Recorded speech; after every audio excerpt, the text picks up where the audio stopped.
السلام عليكم. نبدأ محاضرة اليوم عن النيوبليجيا.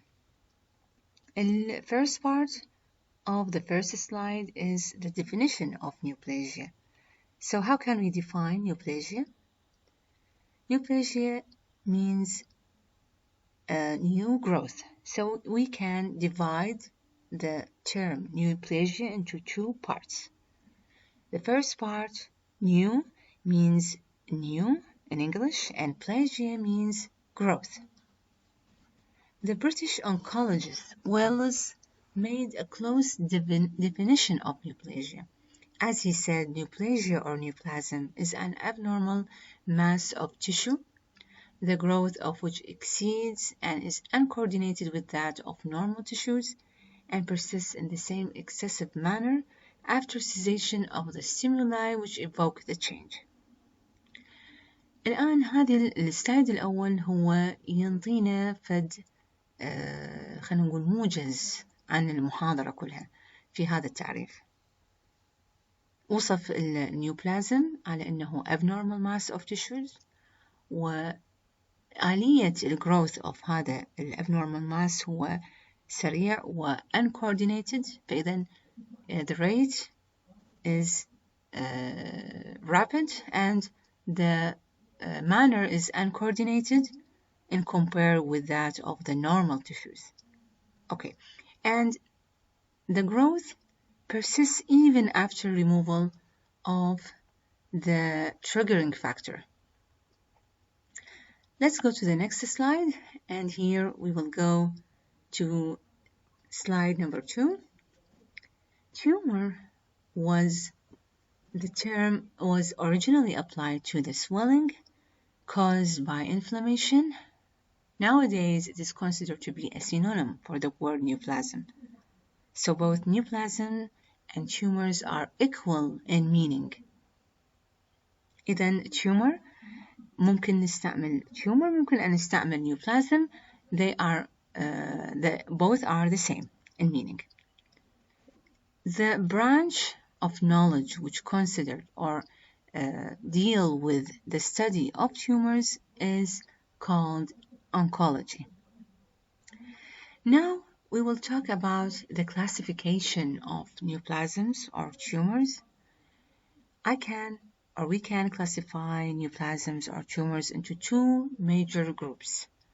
The first one, which is the benign tumors. By the definition, we can say these are well differentiated, resemble the normal cell or the normal tissues, but cannot control cell proliferation.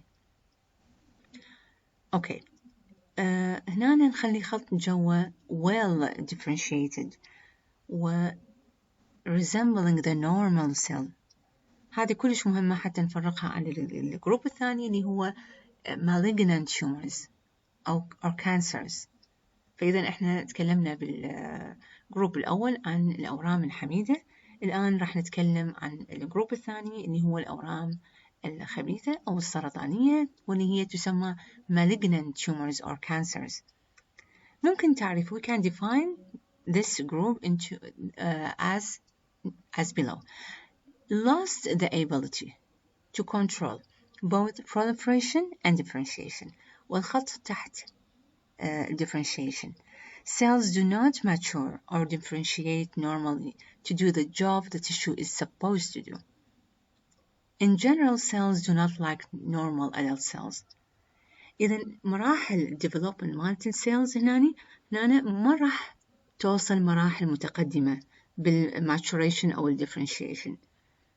فما راح تشبه normal tissue cells ولا راح تقدر تأدي الجوب اللي هي يعني على مودها نشئت أو بنيت أو أسست. هذا lack of differentiation أو loss of differentiation أهم نقطة نقدر نميز بيها malignant tumors or cancers عن benign tumors. نقطة أخرى أنه many of these malignant tumors can secrete signals, enzymes, toxins which can further damage the underlying tissues. Okay. الآن نقدر ننتقل أو راح ننتقل إلى السلايد الثالث. أوكي. Benign tumors. Okay.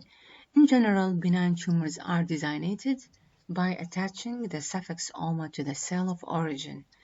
الآن حتى نميز التيومرز how we can name the tumors. benign tumors نميزها بإضافة المقطع أو السفكس oma. وناخذ أمثلة. Examples are fibroma, which is a benign tumor arising in a fibrous tissue. So fibroma is a benign tumor located in the fibrous tissue. Chondroma is a benign tumor arising in the cartilage. Adenoma is applied to a benign epithelial neoplasm derived from the glands.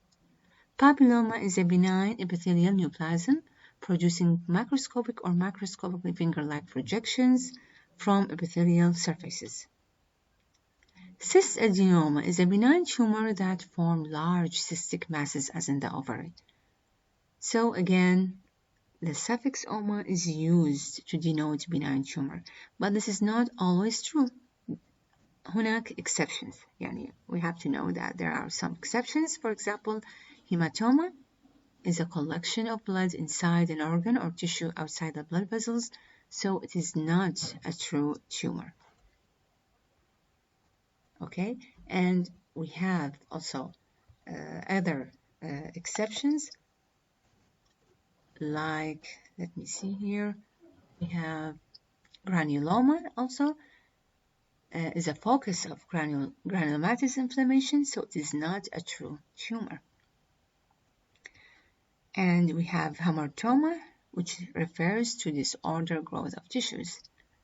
However, these tissues are growing at site of origin, endogenous site.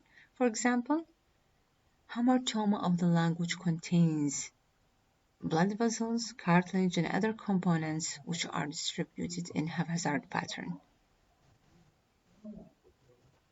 والآن let's go to the next slide.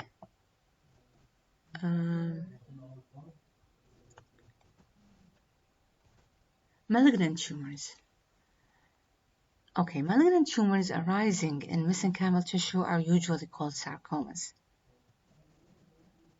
Malignant tumors of the epithelial cell origin derived from any of the three germ layers are called carcinomas. وإذا كانت بالepithelial cells, عندنا مثال squamous cell carcinoma denote a cancer in which tumor cells resemble stratified squamous epithelium. Adenocarcinoma also denotes a lesion in which the neoplastic epithelial cell grow in glandular pattern. Okay. So, in general, what are the characteristics of malignant cells? First of all, cancer is predominantly a disease of aging because multiple mutations are required before it can develop. So, some people have already these mutations, so they are more susceptible to develop cancers than others. Okay, as the case in children, especially those who have some blood cancers. Two, the other characteristic of malignant cells is the clonal expansion or proliferation. What does this mean? Clonal cells mean that the same cell is able to divide, and then after that, then divide again, and then divide again, several times, ending with rapid growth autonomously, even after removal of the triggering factor.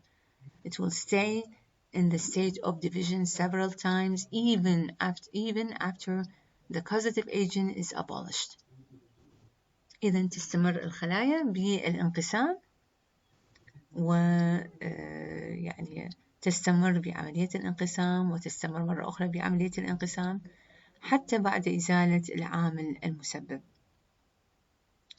وهل ممكن إنه هذه المالجنant cells نشوفها في any type of cell in the body؟ الجواب نعم. They can arise from virtually any type of cells in the body, basically bone cells, skin cells, gut cells, all can develop cancer cells. The word cancer come from the Greek word carcinoma, which means crab، اللي هو قلنا على هيئة السرطان، سرطان الحيوان اللي يمشي على شاطئ البحر. فمن هذه التسمية أو من هذا الورد في الحضارة اليونانية جاءت كلمة cancer. إذا cancer refers always to a malignant tumor, not to a benign tumor. ممكن ننتقل الآن إلى سلايد آخر، وبهذا السلايد راح نلخص بعض الأمثلة examples لأنواع التيومرز. وبهذا الجدول ممكن تشوفون الفرق بين البناين والمالجننت. طبعا البناين مثل ما قلنا راح تشوفون بأكثر الأمثلة هنا إضافة السفكس أوما، وفرق عن المالجننت تيومر راح نضيف الساركوما، أحيانا كارسينوما. راح نشوف الأمثلة هنا. أول شيء نبدي بالتيومرز of mesenchymal origin، الكونكتيف تيشوز. البناين تيومر مثال الفايبروما، بالمالجننت اسمه فايبروساركوما. لايبوما يكون اسمه لايبوساركوما كمالجننت تيومر. كوندروما كوندروساركوما. أوستيوما أوستوجينيك ساركوما. إذا نريد نتطرق للإبيثيليال تيشوز راح نبدي بالبلد فيسلز هيمانجيوما malignant tumor angiosarcoma. lymph vessels lymph angioma كmalignant tumor lymph angiosarcoma. synovial sarcoma mesothelioma. هذه الأمثلة للسينوفيوم والميزوثيليوم. brain covering أعطينا مثال على المننجز. البناين تيومر اللي arise بهذا المكان يسمى مننجيوما، لكن شوف الإكسبشن هنا أكو، يعني المالجننت of meningioma is called invasive meningioma. blood cells and related cells الهيموبويتيك cells الليوكيمياز lymphoid tissue lymphomas. بالنسبة للمسل smooth muscle ليومايوما والمالجننت tumor ليومايوساركوما. striated muscle رابدومايوما والمالجننت tumor رابدومايوساركوما. طبعا بالسلايد الآخر أيضا راح نتطرق جدول آخر، راح ناخذ أيضا tumors of epithelial origin stratified squamous squamous cell papilloma squamous cell carcinoma. basal cells of skin, we have basal cell carcinoma here. epithelial lining of glands or ducts, we have adenoma which can change to adenocarcinoma as a malignant tumor. papilloma, we have papillary carcinoma. cyst adenocarcinoma. And the tumor or the benign tumor of the respiratory passages, bronchial adenoma, bronchogenic carcinoma. And the remaining is also talking about tumors of epithelial origin. We have also tumors of melanocytes. The benign tumor here is nevus, and the cancerous type or the malignant tumor of the melanocytes is called malignant melanoma. Tumors more than one neoplastic cell type. Mixed tumors usually derive from one germ layer. We have salivary glands, which is called as a benign tumor pleomorphic adenoma. Mixed tumor of salivary origin. We have malignant mixed tumor of salivary gland origin. Renal analog, we have Willem's tumor. And about the more than one neoplastic cell type derived from more than one germ layer. Teratogenous, we have here the potential cells in gonads or embryonic rest. Mature teratoma, dermoid cyst. As a malignant tumor, it is called immature teratoma or teratocarcinoma. هذا كان summary لأنواع التيومرز الموجودة related to the cell type of origin. راح ننتقل إلى سلايد آخر الآن. راح نتحدث عن in general شنو هي ال characteristics of benign and malignant tumors. راح نبدأ macroscopically. We should first start with the rate of growth. So benign tumors are slowly growing tumors. Malignant tumors, in contrast, are rapidly growing tumors. Mode of growth: the benign tumors grow as a cohesive, expansive masses that remain localized to the site of origin and never have the capacity to infiltrate or invade or metastasize to distant sites. Malignant tumors grow as an invasive masses that have the capacity to infiltrate, invade, and metastasize, and can be expected to penetrate the wall of the uterus, for example, or the colon.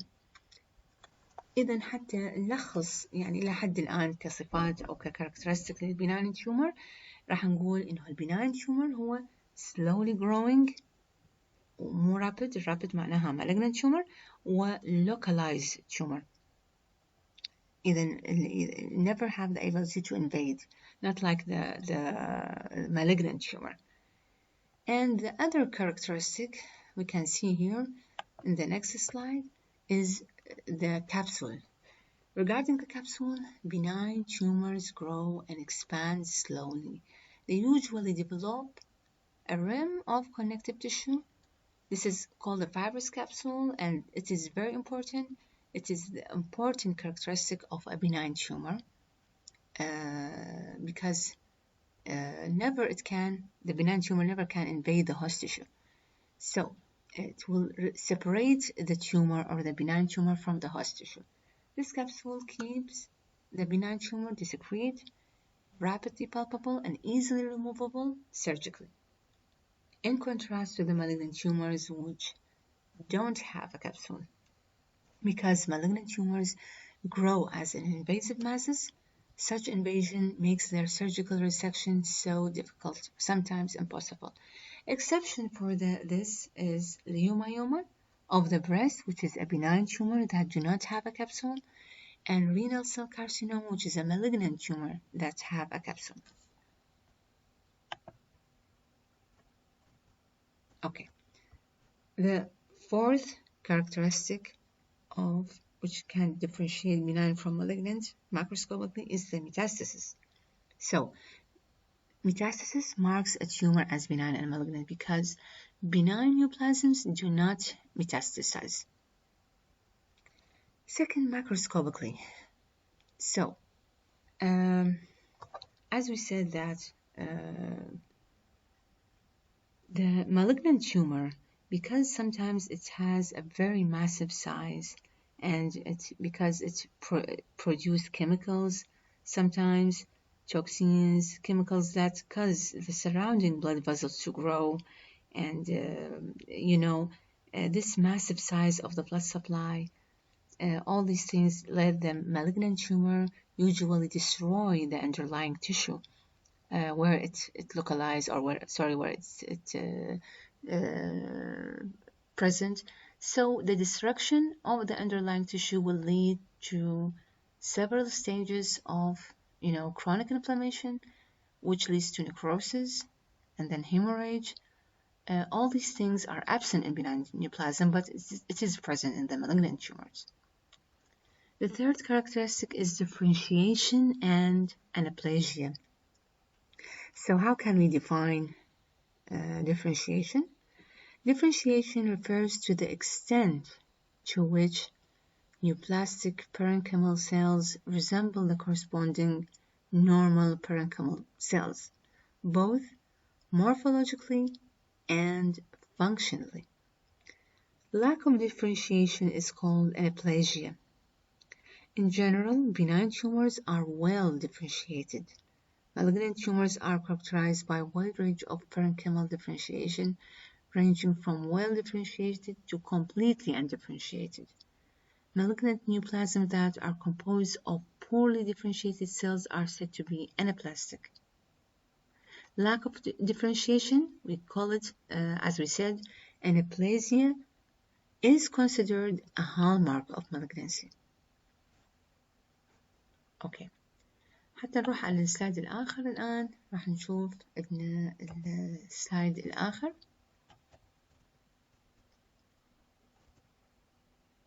Pathway of spread. Dissemination of cancers. How the cancer can spread. It can be done through one of the three pathways. First, direct seeding of the body cavities or their surfaces, and here the peritoneal cavity is most often involved, but it can also involve other cavities like the pleural, pericardial spaces, and joint also spaces. The second way, which is so famous or common, is the lymphatic spread. Transport through lymphatics is the most common pathway for the initial dissemination of carcinomas and sarcomas. And here, the most important or the most common example is carcinoma of the breast, which usually arises in the upper outer quadrants and then disseminate into the axillary lymph nodes. This is usually occurs through the lymphatic spread, lymphatic nodes. And the third pathway is the hematogenous spread. Certain cancers have a propensity for invasion of veins like the renal cell carcinoma. And now we want to mention the carcinogenic agents and their cellular interactions. First of all is radiation carcinogenesis. Radial energy, whether in the form of ultraviolet rays of the sunlight or as electromagnetic radiation, is a well-established carcinogen. So, ultraviolet radiation can be divided into three waves: ultraviolet A, ultraviolet B, and ultraviolet C. The ultraviolet B is believed to be responsible for introduction of cutaneous cancer, skin cancer. هذه يعني كمرحلة أولى و it is the most common causes of skin cancer. المرحلة الثانية هي الميكروبيال carcinogenesis أو causative agent الثاني. هناك مجموعة من ال RNA viruses نسميها oncogenic RNA viruses can cause cancers in human. Human T-cell leukemia virus type 1 causes a form of which is called T-cell leukemia lymphoma. There is also an oncogenic DNA viruses. There is also Helicobacter pylori, which is believed to play an important role in development of peptic ulcer, and then maybe also into the development of cancer of the stomach. The third causative agent also has an important influence is the age factor. Age has an important influence on the likelihood of being affected with cancer because most of the cases occur after age of 55 years. There is also an exception, as we said in the beginning of the lecture. We said there is an exception. We said that because of the aging, there are several mutations happening that lead to the development of cancer or neoplastic cells, and this is happening with age. Needs time to happen, so those patients are susceptible to develop cancer later in their life, specifically after 55 years. But there is an exception of this rule, especially in children with certain types of blood cancer. As the study shows in the United States, acute leukemia, and primitive neoplasm of the central nervous system are responsible for more than 60% of childhood cancers. Okay. إذن الage factor، وننتقل إلى الكوز الآخر. Genetic predisposition to cancers, autosomal inherited cancer syndromes, which means the inheritance of single autosomal dominant mutant gene, which means the mutation in the tumor suppressor gene. Greatly this increases the risk of developing tumor. The most common example of this case is familial adenomatous polyp, which is caused by mutation happening in the tumor suppressor gene, which is of adenomatosis polyposis coli. Okay. Autosomal recessive pattern is a group of predisposing conditions caused by defects in DNA repair and resulting in DNA instability. Example of this case is cancer of the colon. Now we come to the end of the lecture of today. Thank you so much.